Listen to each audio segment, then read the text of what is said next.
Good afternoon and welcome to UK Column News. It's Friday the 20th of March 2015 and this effectively is a special edition news because unfortunately we had some hardware, some technical problems this morning. Those have been sorted out but leaving us little time. So this effectively is a fill-in for the UK Column News, and what we've decided to do is focus on events north of the border.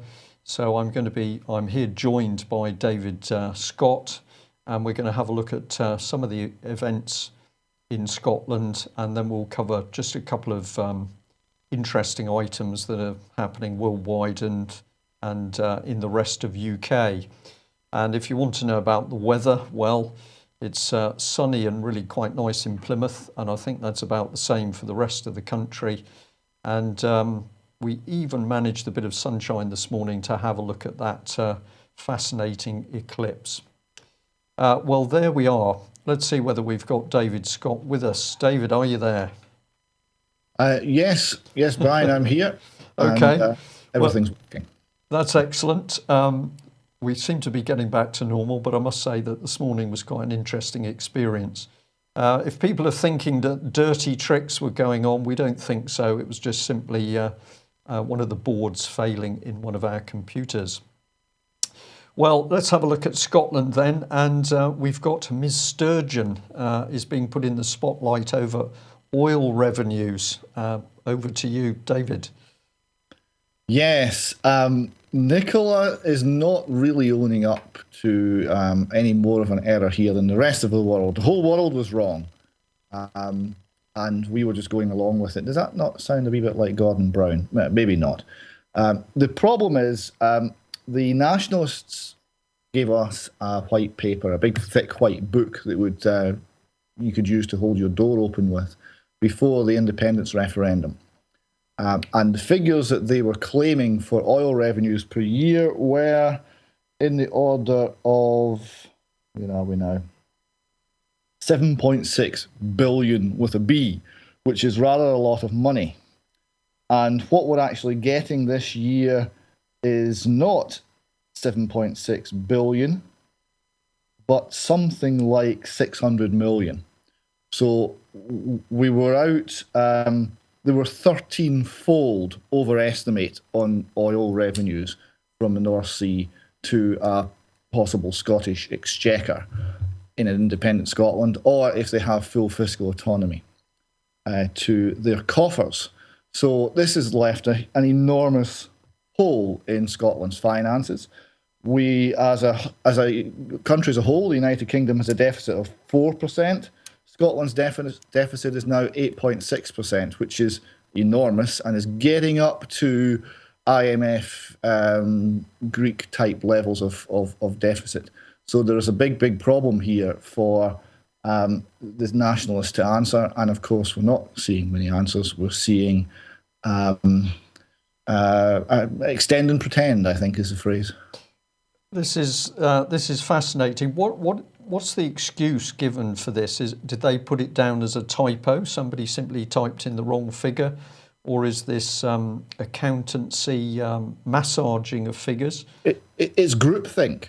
It's the fact that whenever people in government are doing financial projections, what they tend to do is they put on their rose-tinted glasses, they take where they're at and assume it gets slightly better into the future, and that's the projection.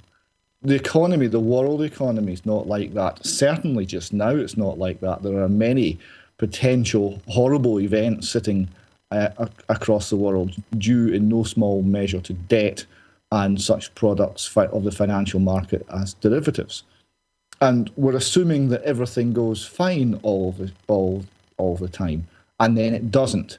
So we have a projection which was made, and in this, Nicola Sturgeon's excuse has got some merit.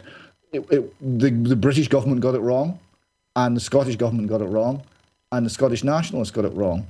But these are all people in government, and governments tend to get these things massively wrong. They then have a level of expenditure being taxed from people, taxed out of the productive part of the economy, which in the good times is just about sustainable, and in the bad times is an enormous burden that can't actually be supported. Just to digress, but it's all interesting about the picture that was put across to the general public in Scotland on the lead up to the referendum.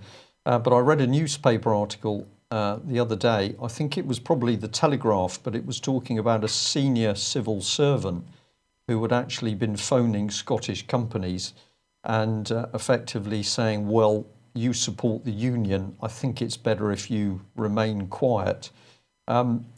Sorry to just this is correct. It's not just a senior Scottish civil servant. This is the most senior Scottish civil servant. The head of the civil service in Scotland was making threatening phone calls to unionists supporting businesses, which is a very strange thing for anyone to do, but an even stranger thing for a civil servant to do when he's meant to be neutral.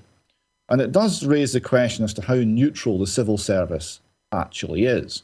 One of the points that was made very strongly by the people campaigning against the ID cards is the ID cards had been a favourite route of the civil service for a long time. There had been an attempt to introduce them across the UK during the Blair government. That failed.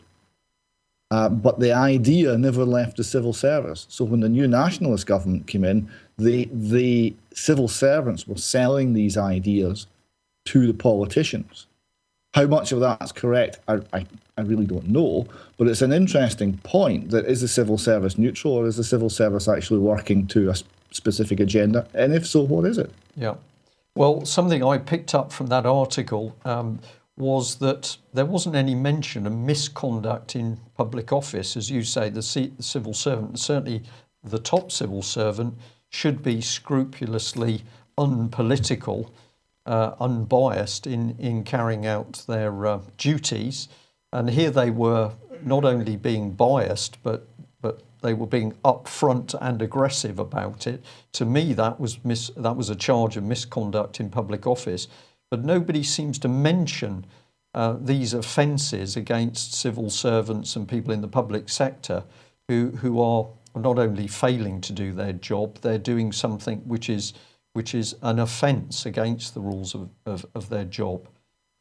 Yes, we do see this. We do see this time and time again. The very tragic, and it's very difficult to watch, a video that you have on the feed of the police officers and social workers breaking into somebody's house and stealing their child, with a screaming child and screaming mother, and just the sheer horror and terror of the entire event. What we're seeing there is people who are meant to uphold the law behaving in an entirely unlawful manner, and yet they seem to get away with it. There's never any price, at least at the moment, to be paid. The civil servants have a duty. In Scotland, we have a common law crime called breach of duty, which is similar to malfeasance in public office in England. We don't see anybody getting prosecuted, however. Remember, in Scotland, all prosecution, bar 3 in the last 115 years, comes through the Crown Office. So it's very much a state-controlled access to that sort of justice. Well, we'll move on from there towards to an article which is talking about the cult nature of the SNP. And I was particularly interested in this one because the article relates to Scotland. The cult of the SNP is driven by fantasy politics, but we're introducing the word of cult into politics. Of course, this brought me straight on to my early days of warning about the political charity Common Purpose and the fact that it was getting into politics, the public sector, schools, education, everywhere, and effectively training, reframing people to the new political agenda. And in the early days, I did meet people who'd been involved with Common Purpose who said to me, well, it's rather cult-like. And here we are all of a sudden having a look at Scottish politics and saying, well, we've got the SNP seemingly behaving in a bit of a cultish way. And we've had previous criticisms that this, of course, was what life inside New Labour was like. So what exactly are you seeing with the SNP north of the border? Yeah, there certainly is a pseudo-religious element to quite a lot of British politics. Certainly, the left-wing politics. There's a lot of pure belief in there that it doesn't stand up to rational analysis, and as a result, you get people who will not engage in rational discussion. The SNP bring a particular flavour to it. Now, obviously, when you're talking about cult-like, you're only talking about some members of the party behaving in this way, but there is a certain cult of leader about the SNP for a start. Now, that surrounds very much Alex Salmond and nobody else. They really don't have anyone who commands that sort of loyalty. Nicola Sturgeon certainly doesn't, and John Swinney and the rest of them don't. So it's very much surrounding Salmond. So though Nicola was on Women's Hour today on Radio 4, telling the world how she was the boss, and when it comes to negotiating with Ed Miliband, she's going to be the person in the room. The person who carries the emotional leadership of the Nationalists is very certainly Alex Salmond. There's a few other aspects of this that are quite worrying. I think there's a very interesting article. It was prompted, this is by Alan Cochrane in the Telegraph. It was prompted by the North Sea oil revenues again, the 13 times overestimate. So the Nationalists were expecting 8 billion, he says here, and they're getting less than 1. But he points out that none of these gross mistakes seem to reflect in the polls, that there seems to be a belief and trust in the Nationalists amongst their supporters that is unshakable by any rational argument or evidence. And on the flip side of that, in Scotland, there is an anti-nationalist feeling which is becoming more crystallised as well, based on criticisms of them on the grounds of fiscal irresponsibility and statist tendencies. So we're actually seeing Scotland become, relatively speaking, divided on political grounds where it really wasn't before, not to this extent. And it also brings up certain aspects of the nationalist view of Scotland and what they've been trying to push on us or sell to us. Which have, if not cult-like tendencies, certainly they're very non-specific. You'll see, if we get to Alex Salmond's book and what was actually on offer, we were told we were going to, well, not be free. Free wasn't the word that was used. We were going to be independent. We were going to have an independent parliament, and it was going to sort everything. And there was not really any intelligent discussion as to how that would happen or why that would happen. It seemed to be resting on the idea, and it's a very, very dangerous idea, and it's an idea that's afflicted America for a very long time, perhaps the whole of its history, that Scotland is somehow the exceptional nation, or the exceptional we nation, and America is the exceptional great nation. And this is a very dangerous thing to believe of yourself or of your people, because you then start to do some very nasty things, because you can't be right. You can't be wrong because you're exceptional. You must be right. It's a political version of Robert Burns's famous poem, Holy Willie's Prayer, where Holy Willie is quite clearly anything but holy, but because he considers himself as chosen by God, he can't actually err. Well, that's a pretty interesting statement on where Scotland may be heading. Of course, one of the key player who's driven the agenda, the political agenda north of the border, here he is, Mr. Alex Salmond. And as you've just mentioned, he's produced a book. It says it's drawing crowds. How does he manage to do all of his political manoeuvring and write a book? These people seem to be superhuman. Or could somebody have shadow written it for him? What do you think? Are you suggesting that there's a Scottish politician who's not entirely honest with the public? Shame on you. Alex Salmond's book is The Dream Will Never Die. Well, a couple of things on that.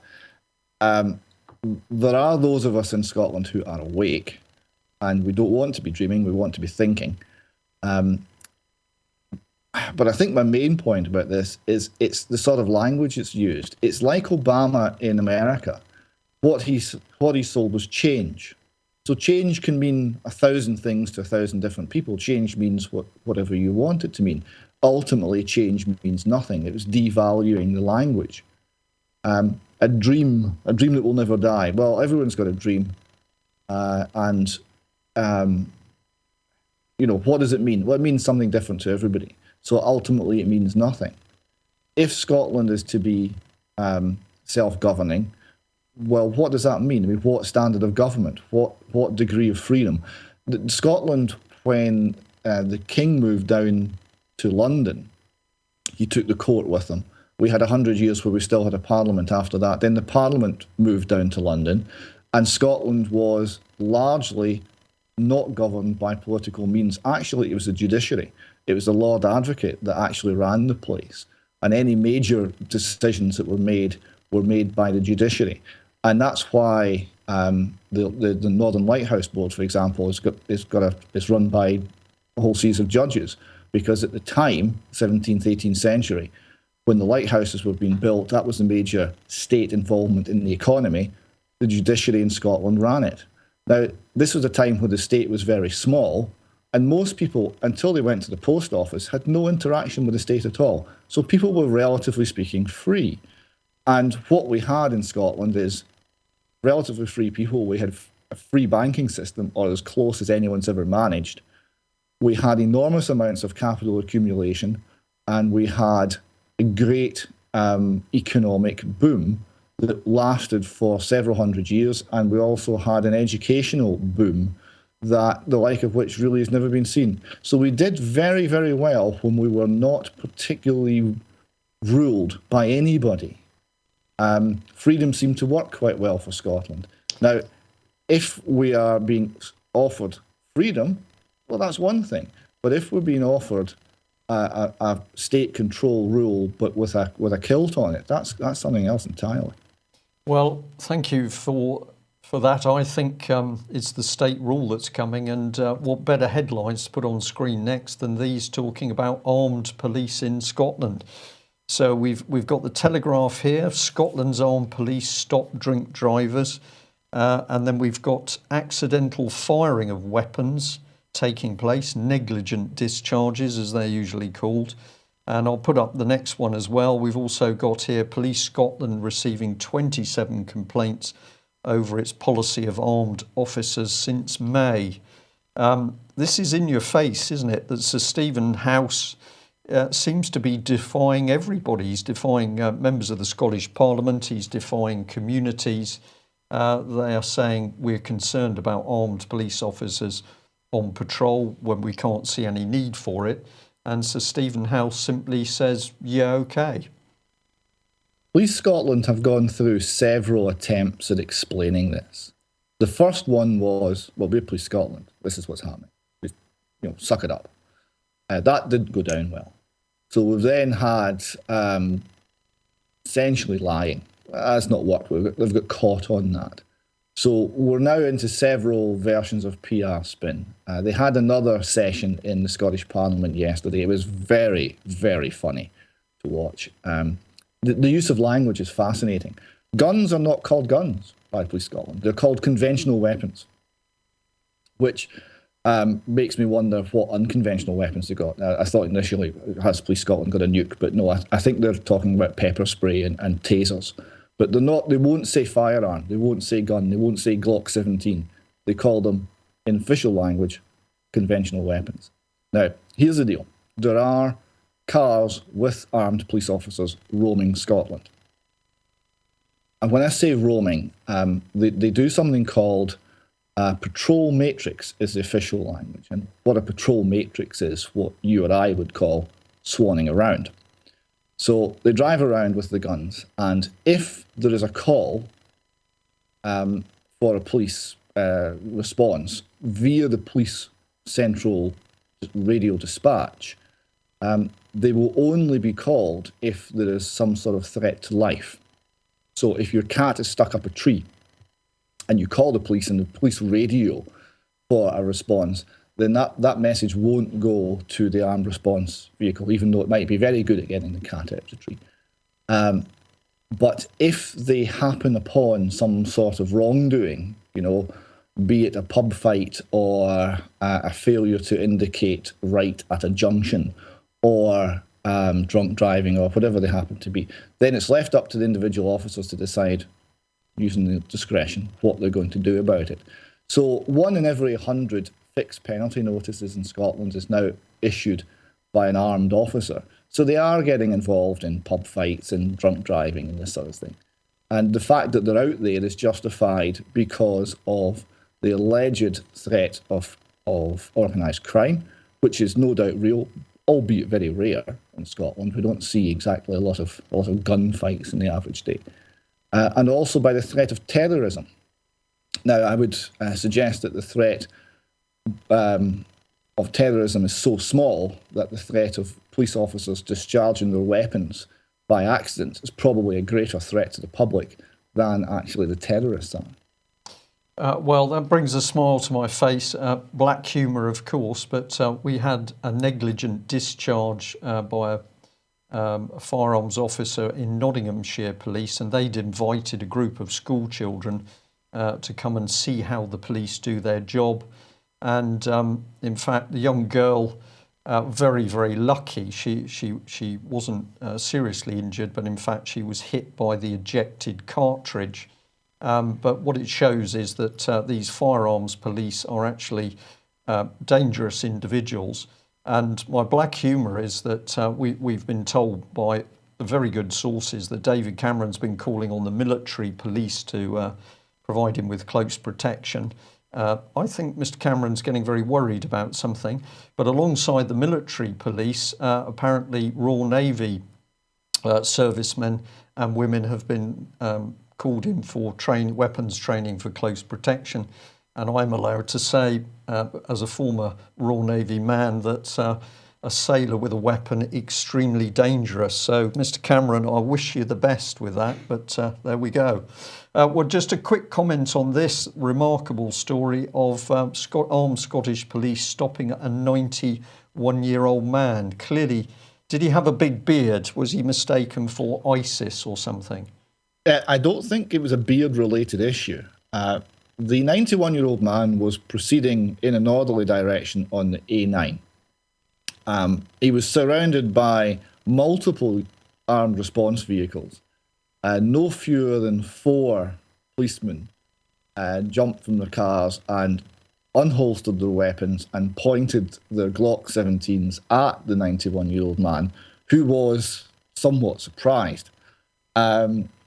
They then bundled him out of the car, handcuffed him, and kept him hanging around on the roadside for 20 minutes until another police unit showed up to actually charge him and take him away to the police station, when it was found that he had, in fact, done nothing. 6 hours later, it was found that he had actually done nothing, and there was no reason for this response. Somebody had made a report that they thought he was a danger, but it was simply one phone call by someone who had got either the wrong end of the stick or was being malicious, I don't know. And this whole thing played out in the full view of the rush hour traffic in the A9 heading towards Inverness. Yeah. Very, very, very serious things. Well, I'll just bring this in very quickly. I won't dwell on it, but we're getting more and more reports of military personnel, both in the States and indeed in UK, being trained in urban warfare. Now, we know that there are policy decisions which say, well, OK, military engagements overseas, if it's been in Iraq or even Afghanistan, predominance of urban areas, so they need to be trained. But what is unnerving people is they're starting to say, well, we've got increasingly heavily armed police. The police are becoming militia-like. And then we've got the troops who are now being brought into urban areas for training. And it's almost as if they're working to a blurring of the boundaries between the police and the military.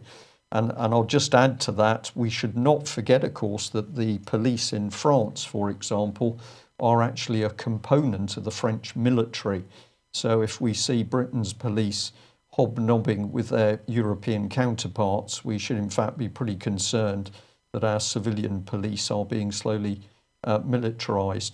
Just a quick comment on that, and then we need to move on to some other subjects.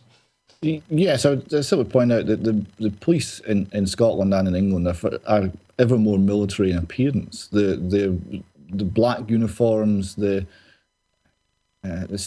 stab vests, all the rest of it, they look very threatening. And this is not something that promotes a lot of goodwill, the sort of goodwill that used to exist as far as the police is concerned. And it's being eroded, and it's very sad, and it's very important that the police are able to police by consent. And what we're seeing here is that being broken down, certainly in Scotland. Yeah. Well, of course, everything that's happening, be it the arming of police or whatever, is being done on the back of the fact that we're in a financial crisis. We've got to cut back on public spending, and therefore that is the excuse underpinning most of the decisions we're seeing at the moment. But you chose this article here, LewRockwell.com, the financial folly lurking beneath Yellen's patient lack of impatience.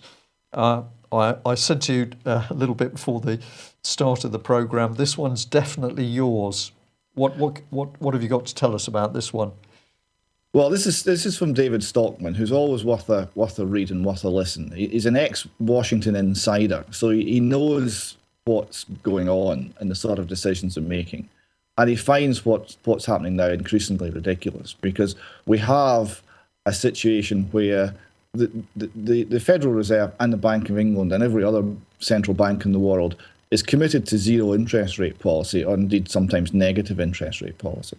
So there's no interest rates at all. So that means that there's not going to be much capital accumulation, without which there's not going to be much capitalism. And they keep pretending it's not the case. So it becomes now a language game.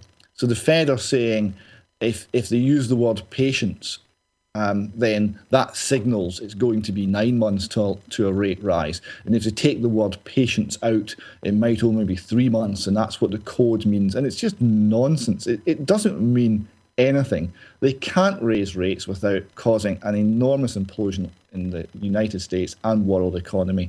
They have got to the end point of their policies, and there's nowhere for them to go. None of the levers that Nicola Sturgeon says she wants to control, but because that would be good for Scotland, none of these levers are connected to anything anymore. None of it works. It's all basically a figment of Janet Yellen's imagination. Okay, well, we're going to move south of the border, and this is one of a number of headlines which I'm going to describe as horrific. It's the Mail reporting on the abuse of the two youngsters, 8 and 9, in Hampstead. And after a series of secret family court cases, which I will just comment on separately, all of a sudden we've had a judgment by Mrs. Justice Palfrey, and the papers are now screaming. Look at the headline here, pictured the mother who tortured her 2 children to lie about a satanic child sex cult based at a primary school to get back at her ex in custody dispute. The mother forced the children to lie. They named the children. She said the couple may have, notice the language, may have fed the children cannabis soup to gain compliance. And more than 4 million people have viewed the fantasy material online. Now, what is interesting about this case is well, I'll start off by stating that I have personally met the mother and the partner. I do not have any doubts at all about what the mother and her partner have said about the abuse of those 2 children. I'm very happy to make that statement. We have then seen the children within 24 hours taken away from the mother into the custody of local social services, Barnet.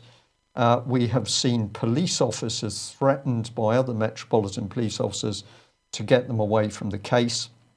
And then we have seen a series of court cases, secret, under the family court rules. So the only people inside those court proceedings were the legal teams for local authorities, social services, the police, of course, the mother and her partner having to defend themselves. They did have some legal representation. But following a series of secret court cases, we then have a public statement by the judge, Mrs. Justice Palfrey, and she says, well, general public in Britain, whole thing, complete and utter pack of lies, which many people have said, well, this is very interesting, Ms. Palfrey, because online was published the medical report in which a very experienced doctor examined both the children and stated categorically that both these children had been seriously sexually abused. Now, in her statement, the judge simply doesn't deal with this matter, but what we now know from people who were present in court is that there was an attack on the medical doctors to say, well, actually, your report wasn't really correct, was it? So we are now in Britain, 2015, where there is a serious sexual attack on children, the whole proceedings held behind closed doors, and then one single judge releases a statement to the press, and suddenly her version, which I'm going to say is an outrageous version of the truth, is then released, and we should all believe it. And what is worse, this judge has said to the general public, if you're somebody who viewed the children giving on-camera evidence as to what has happened to them, if you're somebody in the public who's viewed it, you're actually pretty close to being a paedophile yourself, and certainly you're evil. So we have got secret courts now where people are talking about serious sexual assault, and we've got a statement by one judge, we should believe her. What's your take on it, David? It really is an incredible situation. On one level, in Scotland, it keeps throwing up parallels to the Holly Gregg case, because we have a single judge making a decision. We have the official line being, there's nothing to see here. There's nothing to see here. It must be the mother who put her/them up to it. Oh, she's just trying to get back at her ex-husband. All of this is straight out the Holly Gregg playbook. And we've then got, well, what about all the medical evidence? Well, let's not talk about the medical evidence. It's ridiculous. This single judge, we had a wee look, a colleague of mine had a look for some information and came across a blog written by someone who's very key in the Fathers for Justice movement, who had the pleasure of being under the tender mercies of this judge, and who wrote a very heartfelt defence of his position of liberty, and basically said that there's one child abuse scandal in this country bigger than institutional paedophile abuse, and that is the family courts, the secret family courts in England, who have been harming and abusing in their own tender ways tens of thousands of children now in all across the country. And it's a situation that will eventually be revealed, and when it is, the judges responsible are going to be in serious trouble, because the whole thing is just a catalogue of official abuse of the individual. As far as the children are concerned, the medical evidence was extremely compelling, and the fact that police officers are being threatened not to investigate this. We've just been through a year of revelations about how this happened. Oh, but it's all in the past. In the 70s, yes, but it's in the past. In the 80s, yes, but we're not doing that anymore. In the 90s, yes, but it's in the past. And here it's now happening live, and nobody notices, it would appear, in the mainstream media or in officialdom, that we're running the same scenario one more time. Yeah, this is a very key point that you've raised, that if you look at the spin in the media, the press, it's always this is something that took place in the past. And indeed, I spoke on the telephone this morning with Oxfordshire Child Safeguarding Board because they're boasting on their website they've got a special pledge, a promise that if anyone contacts them with knowledge about child abuse, they will get onto the case, they will look into it. So I called them and I said, of course, they had never properly investigated the abuse that took place at Oxford and Cherwell Valley College. Indeed, there's a provable cover-up. There was collaboration in that cover-up between Oxfordshire City, County Council, the college and Thames Valley Police. And I said, so does your pledge extend to Oxford and Cherwell Valley College victims?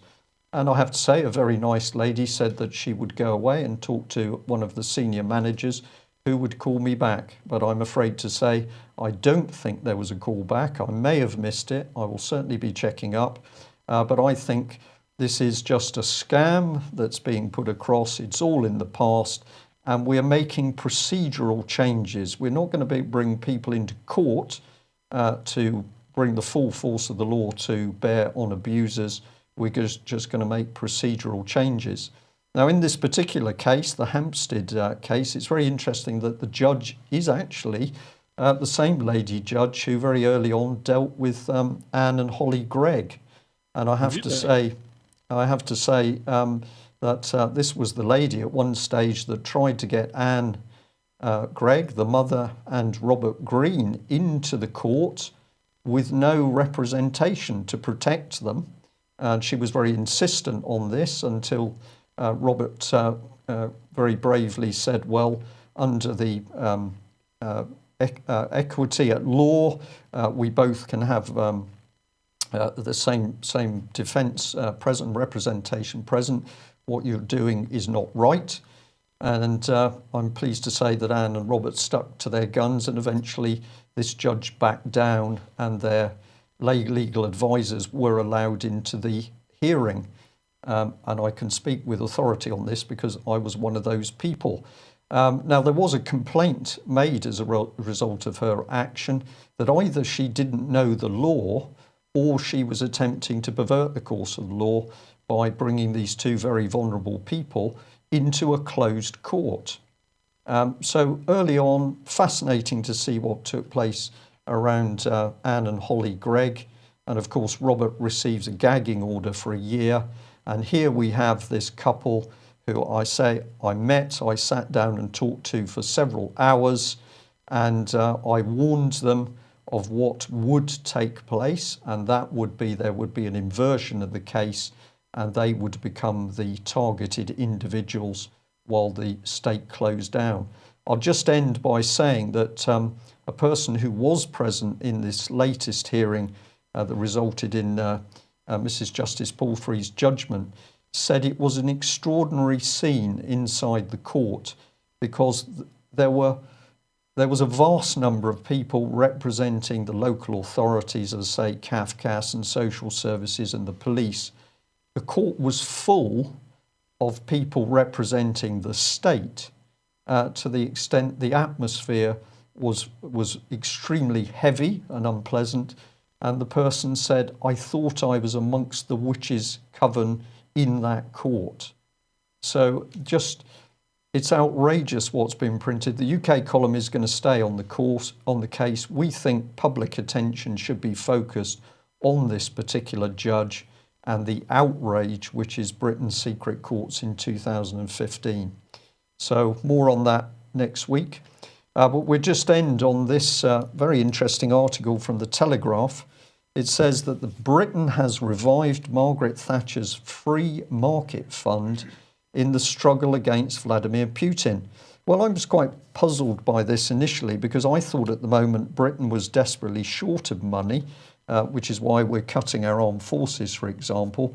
But apparently David Cameron has unveiled the successor to Margaret Thatcher's, we just highlight it here, Know-How Fund to help the Balkans resist Russian influence.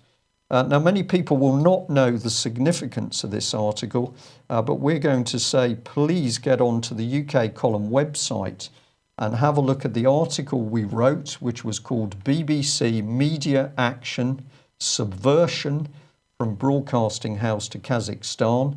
And if you read the article, where we take an in-depth look at the BBC and their political charity Media Action, we've got this wonderful section here where a man is saying that the Know-How Fund was launched against the Soviet Union, the British government's programme of support for economic and political reform, and this led to this very, very nasty programme, the BBC Marshall Plan of the Mind. And this is where BBC propaganda was going to be used to help change people's views and values in the former communist states. So we are looking at David Cameron now unleashing money, public money, from a very desperate UK as part of a subversive attack on effectively the minds of people in Eastern Europe. But of course, it's really targeted on causing trouble for the Russians. I want to say outrageous. I don't know what you might think of this one, David. Very strange. I wasn't aware that the BBC and the British government had any principles or message to actually sell to the Russians. What would it be this time? Because is Russia any less free than we are here? If I want to see different viewpoints put forward, contrasting viewpoints, people having different ideas, some of which I'll agree with, some of which I won't. I turned on Russia Today, not the BBC. There's certainly political influence in Russia Today, but it's less pervasive than we have in the Beeb. It's less standardised. There are more different voices allowed. There are voices from the West that I can hear on Russia Today that I can't hear on the BBC. They'll be completely prohibited.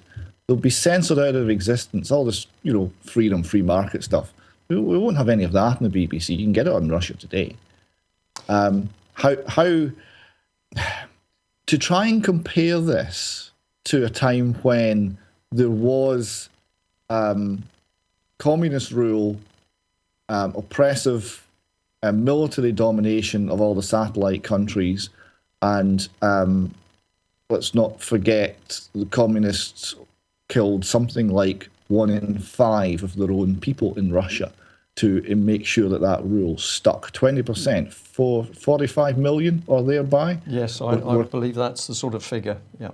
So we're talking about something that was incredibly oppressive. Now,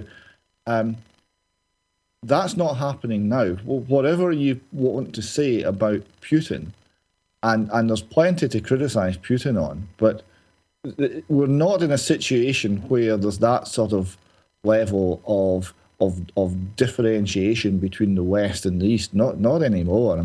I'm sorry. And we've also got this idea that somehow we were instrumental in bringing down the Soviet regime. As far as I can tell, the CIA and MI6 discovered that the Soviet regime had fallen when they read about it in the paper. They didn't seem to have any advanced warning, but people in the freedom movement knew it was coming because they could see it happening, because you had people spreading ideas organically within numerous countries. Poland, for example, we're having sort of free market literature, economics textbooks essentially to talk about how you run an economy in a situation where there's freedom. We're being printed on underground presses and distributed, and the communist government in Poland couldn't stamp this out. They then threatened imprisonment. That didn't work. They then said that if they catch anyone with this illicit printed material, they would crush their cars. And all of the people who were printing up this free market literature clubbed together to set up an insurance syndicate in case anyone got their cars crushed. They called it Lloyd's of Warsaw. You know, it was a free market solution. It was all indigenous. The real work was done by the people themselves. It wasn't Britain and the West altering how people think. They give themselves too much credit, I think. Well, there's certainly a lot of analysis to be done on what did go on inside Russia. One thing I'd like to say, if we have a look at President Putin, it's very clear that what he did do is kick out a lot of criminals and criminal oligarchs from Russia.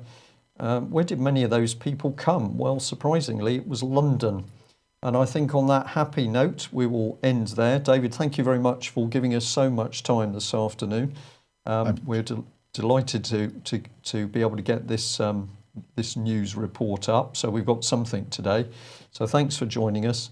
I'll just say for people over the weekend, if you're finding events happening very, very fast, hang on to your hats, because I think we are going to see more exposure of the absolute criminality of British politicians and the establishment. And you need to stay focused on the subject of child abuse, because the paedophile rings are the means by which powers have been blackmailing and controlling the British establishment and political establishment. So child abuse is key. Get the lid off the child abuse and we can start to work to get our country back. And a big thank you to those very brave policemen and women who have finally started to stand up and be counted and are hammering the table now to say, of course, that when they investigated child abuse many years ago, it was their own senior officers that caved in and closed the investigations down on the orders of people, yes, from inside the very establishment and Westminster that were involved in the paedophilia in the first place. So if we crack the child abuse, we're well on our way to regaining control of our country. Well done, those policemen and women. We look forward to seeing you on Monday. Have a nice weekend. Bye-bye.